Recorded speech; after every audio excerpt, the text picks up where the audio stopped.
Now, back to America's Workforce. Here's Ed Flash Ferens. And welcome back to America's Workforce. Don't forget, we're available on Apple Podcasts, Google Play, iHeartRadio, Spotify. Please subscribe. We ask you to please subscribe to our podcast and give us a rating, and we would certainly appreciate a 5-star rating. And don't forget, our Twitter handle is at AWF Union Podcast. AWF Union Podcast. All right, let's go to line number one. And welcome back to the show. Each and every month, we check in with the Heat and Frost Insulators, one of the many proud sponsors of this show we call America's Workforce. Pete Ielmini is here to talk about apprenticeship programs. We've been hitting this pretty hard here in recent months because of the high cost of college education. You got to go to college, got to go to college. How many times have you heard that from your parents or your grandparents? And here we have all these young people today with student debt, sometimes up to 6 figures, and they don't have a job. Pete, welcome to the show. Thanks for joining us today. Hey, how you doing today? I knew you were going to go down that road. That's the New Jersey. How you doing? Hey, how you doing? Yes, sir. Well, before we get into apprenticeship programs, let's any updates here? I think like 40 states are seeing an escalation of COVID-19. How are you faring over in the state of New Jersey, my friend? Well, we are faring pretty good. New York and New Jersey and Connecticut, we were really bad 2 months ago. And we seem to be coming out of the woods, and we are reopening, and work is picking up, and commerce is picking up, and everything was looking good up until 2 or 3 weeks ago, when the rest of the country seems to be going worse than we were. And It's pretty alarming. It really is. And it's just a matter of time before we may go back to where we were as well, because we live in a global economy, and with commerce and transportation, the virus will spread. Yeah. I want to tell you, the supply chain is really in turmoil right now. I started some remodeling on my house, and I put in an order. I need a new roof. The roof is going to be like 28 years old. And it's like 8 weeks. They still don't have the shingles in yet. I mean, and I'm hearing that all around the country. It's really, really critical, really critical. Let's get into the subject matter today. For many years, apprenticeship versus college. There was a lot of debate on that. And I mean, I could speak to it. My parents were telling me years ago that you got to go to college. I came from a steelworker family. My dad worked hard in the mills. And he said, well, I don't want you to do the same thing. And I worked there 2 summers before I discovered radio. And I said, you know what, Dad, I don't know how you did this for 42 years. I really don't know. But I got into radio. I loved it. And now I'm well over 40 years in radio. But the bottom line is I still went to college. And but we've heard that so many times. And getting to my kids, I pretty much told my kids the same thing. You got to go to college. What's changing here in the world today, Pete? I'd like to hear it from your point of view. Sure. This is something that I'm very passionate about. And my entire life, I've been dealing with that paradigm that you just mentioned about you got to go to college. And the short story about me, when I was in high school, I was pretty good at football. And I was a kid, like anybody else. I thought college was just an extension of my football career. So I was all hyped up. I had college scouts looking at me. And then at the end of my junior year, I had a career-ending shoulder injury that wiped out my college career as far as playing football. And I remember sitting in my guidance counselor's office, and he mentioned to me, "Okay, Pete, your football days are over." He said, "You have good grades. Your SAT scores are high. Where do you want to go? What do you want to do?" And I remember not really knowing. I said, my brother and my dad, they're in construction. I kind of like construction. I think that's what I want to do. And I remember him yelling at me, "What, construction? What do you want to do that for?"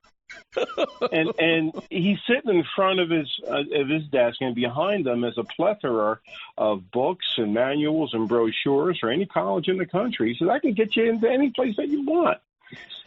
You want to go into construction? And he was almost talking down to me. And right. I said, yeah, that's really what I want to do. And he proceeded to write my name on a piece of paper, and he ripped it off, and he gave, with annoyed face, he says, here, go see Mr. So-and-so. He's in the shop class, and go take shop. And that was it. That was my career counseling when I went to high school.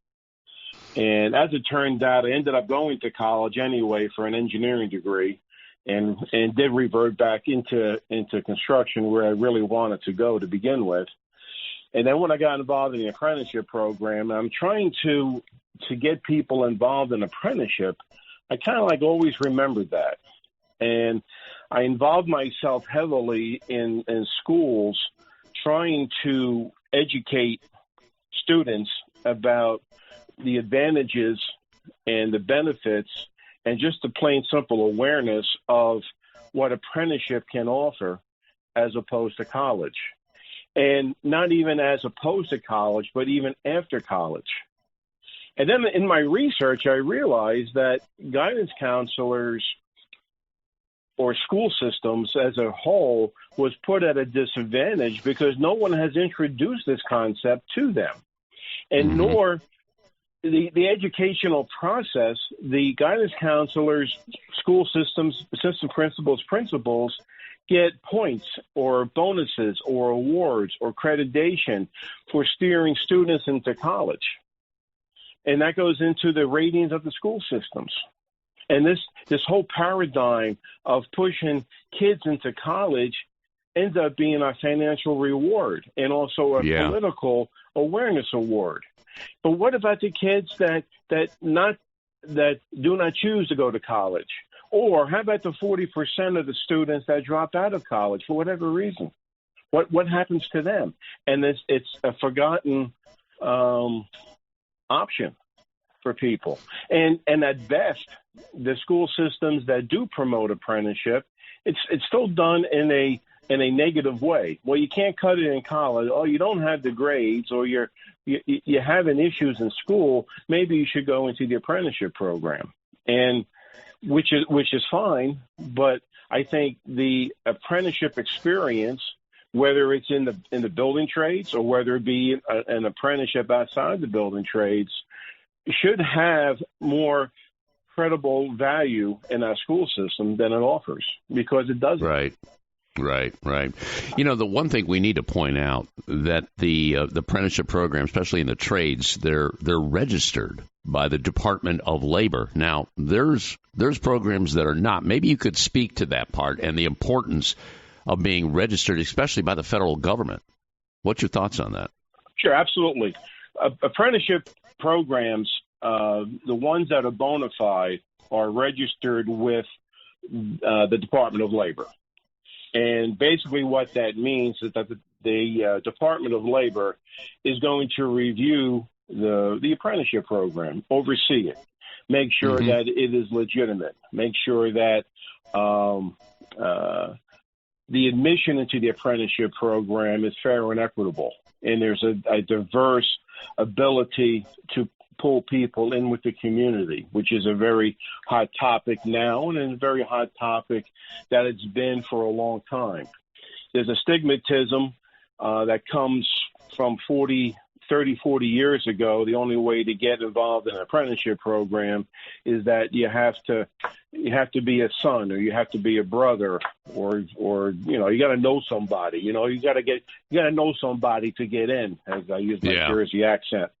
And that's not true, and it hasn't been true for 30, 40 years. Prior to that, sure. And the apprenticeship programs and the unions admit that, but that's been changed a long time ago. But the federal government and the state government ensures that entry into apprenticeship programs are fair and equitable, and even diverse, and trying to get a people in the local area, or the buzzword now is local hire, to get involved in the apprenticeship program. And also the government is going to ensure that the level of training and the level of education is high. And it's not just a bogus or paper apprenticeship program, which are out there. There are companies, there are entities, there are organizations that claim they have an apprenticeship program, and they mislead students into that, thinking that it's a bona fide good educational process, and it's not. But a registered program that is approved by the U.S. Department of Labor is going to be an apprenticeship program that's going to offer value. And one of the key things about apprenticeship is that you earn while you learn, and you get a job. You start your career. And within that apprenticeship program, you're working. You're earning a good salary. You're earning a salary with benefits. You know, I make the comparison many times to someone who's 22 years old. Let's talk about the 4 years after college. Well, someone who goes to college right after high school, they spend 4 years of their life. Hopefully, they did well. They completed the school. They got their degree, but they're 22 years old. They don't have a job. They don't have any benefits. They have nothing toward equitable financial status. Yes, they're only 22 years old, and usually they had to pay over $100,000 for their education, whether it's going to be a loan or they paid for it. You know, so at 22 years old, you're just starting out, and there's no guarantee of a job either. I mean, this is not 1965 when you graduated college. You were almost guaranteed a job, and you're not. Yeah. As opposed to someone who went to an apprenticeship school, particularly in the building trades. They're 22 years old. They've been working 4 years. They've earned a lot of money. They're probably close to making anywhere between $80,000, maybe as low as $60,000, maybe even as high as $100,000 when they're 22 years old. They have the complete health care benefits. They don't owe anything. They're making money. They're owning cars, and you can possibly even be looking to buy a house when you're 22 years old. And that's just two scenarios in a vacuum in a perfect world. And of course, there's so many different scenarios that go along with that. Yeah, Pete, instead of looking at $100,000 in student debt, you're looking at a $100,000 salary. That sounds pretty enticing to me. You know what? I got to take a quick break. You can stay with us for another segment, okay? Okay. Very good. Pete Ielmini on our live line. This is on behalf of the Heat and Frost Insulators. Also, Lamont Bird, who is the safety director for the International Brotherhood of Teamsters, will be joining us later in the broadcast. It's all part of America's Workforce. Back in a few minutes. This is America's Workforce. Now, back to Ed Flash Ferentz with America's Workforce. Once again, welcome back to America's Workforce. Don't forget our Twitter handle is at AWF Union Podcast. You can follow us on AWF Union Podcast. Let's go back to our live line. Rejoin Pete Ielmini on behalf of the Heat and Frost Insulators. Two websites here. It's insulators.org and Mechanical Insulators, LMCT.com. Mechanical Insulators, LMCT.com, that you might want to check out.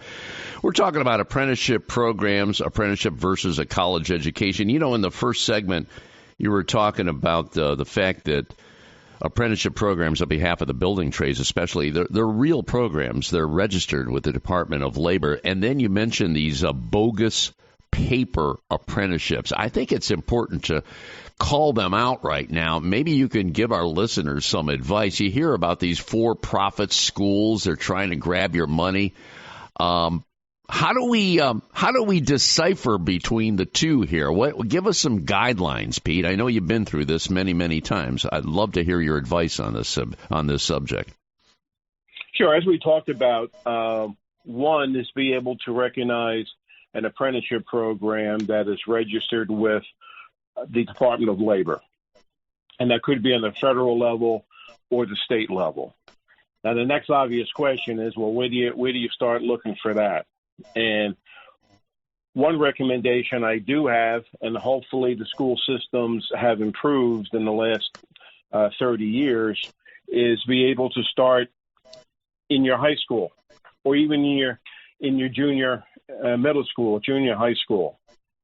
I spent a lot of time working with legislation and training programs and awareness programs to get that into our school systems. Some of the states have adopted it. Some have not yet. But a good place to start looking for some of these apprenticeship programs is actually start with the resources that you're probably most familiar with, and that's within your school systems. Now, if you're out of school and you don't have those resources available, then I would contact the Department of Labor of your state. Your state representatives, usually on the website, could direct you to any type of apprenticeship program that you're interested in.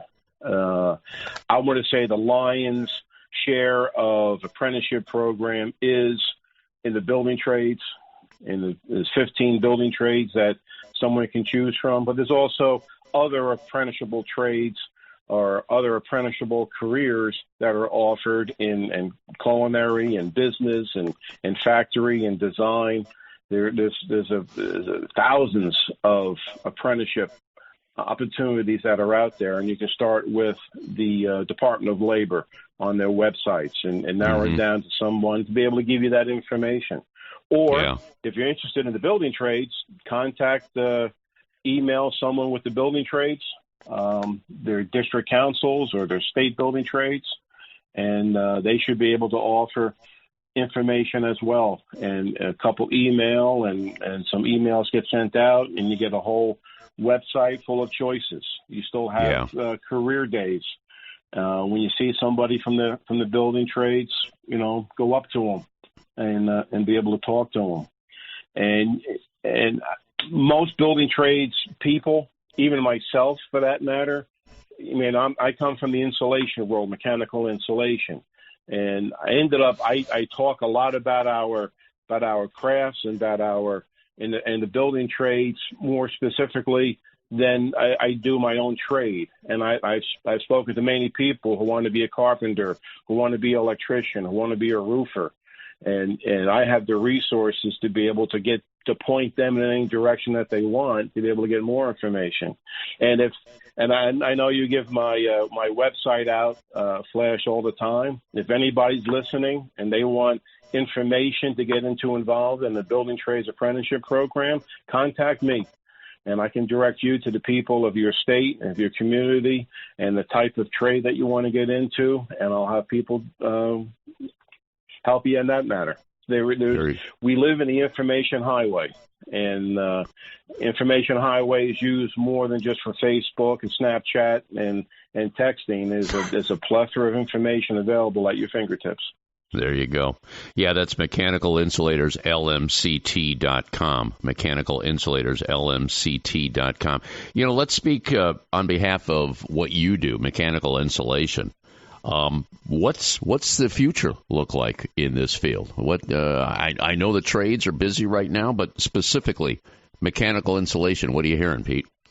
Mechanical insulation has a fantastic future. Anytime you hear the topics come up in our society and the world about energy, climate control, climate change, new sources of energy efficiency, the mechanical insulation is going to be right in the middle of that. The moment that we put on insulation onto a mechanical system, whether it be a pipe, whether it be a boiler, air conditioning, duct system, it goes storage tanks, it goes on and on and on. As soon as the insulation is put on, we're saving energy costs, and we're also helping the environment. And yes, the environment is a major concern, because if something has energy efficiency, that means that boiler, that air conditioning unit has to work less. It's consuming less energy and releasing less harmful carbon emissions into the atmosphere. We live in a world, a global world, and a global economy where we want to get to net zero or zero carbon use, and that means the elimination of fossil fuel so it doesn't have the harmful emissions. And while that's realistic and then has to be goals that we have to achieve, that's still going to be 20, 30, 40 years away. We're not going to have enough windmills and solar energy to be able to, and other sources of energy that's being developed right now. But in the meantime, there's still a need for energy efficiency, and mechanical insulation is right involved in that. Right now, we don't have enough labor to be able to fulfill the projected requirements that we need to be able to manage all of our energy efficient needs, especially in the mechanical insulation industry. So the future for mechanical insulation and energy efficiency is extremely bright, and it's looking brighter. We need good, hardworking people that have good work ethics. We'll train you. We will train you on how to put the insulation in, and it's very technical. It's more technical than people realize, but we can offer that opportunity for many people, and you don't have to go to college for that. But it's odd. I say that because one thing I did, I worked very hard to get college credit awarded for an apprenticeship program. And I did that in the awareness of having school systems recognize the apprenticeship program as a legitimate post-secondary education system. So even if you want to go to college, you can still attend an apprenticeship program, and possibly they may offer college credit to work toward your degree if you wanted to. Yeah. And in your case, you mentioned you have an engineering degree as well. Is that right? Yes, sir. Yep. Yeah, very good. Very good. Real quick here. For mechanical insulators, is that a 4 or is that a 5-year apprenticeship program? That's a good question. I'm glad you asked me that. It varies. Different programs throughout the country consider it a 4-year program or a 5-year program. But I want to clarify one thing, though. Everything is based on not so much calendar years, but hours worked. And the more that you work, the more hours that you contribute, the more experience that you accumulate will accelerate your apprenticeship program. The longer it takes you to accumulate those hours, and we're looking at about usually 8,000 hours. 8,000 hours is roughly 4 years, considered 2,000 hours a year. Some programs have 10,000 hours, but it's all based on your field experience. In a nutshell, apprenticeship is a blend of classroom training, theoretical training, and also field experience. And the milestones are valued and judged by the amount of time that you put into your apprenticeship program. Good stuff, Pete. We're just about out of time. I know we can do more, and we'll probably be doing more next month when we have you back on. Pete Ielmini on behalf of the Heat and Frost Insulators, and I want to drive everybody to that website again. It's Mechanical Insulators, LMCT.com. If you want to talk to Pete about the future of mechanical insulation, get some more information, just go to that website and all the contact information is posted right there. Mechanical Insulators, LMCT.com. You take care. Be safe, my friend. We'll talk to you next month, okay? All right. You be safe as well. All right. Pete Ielmini on our live line. Quick.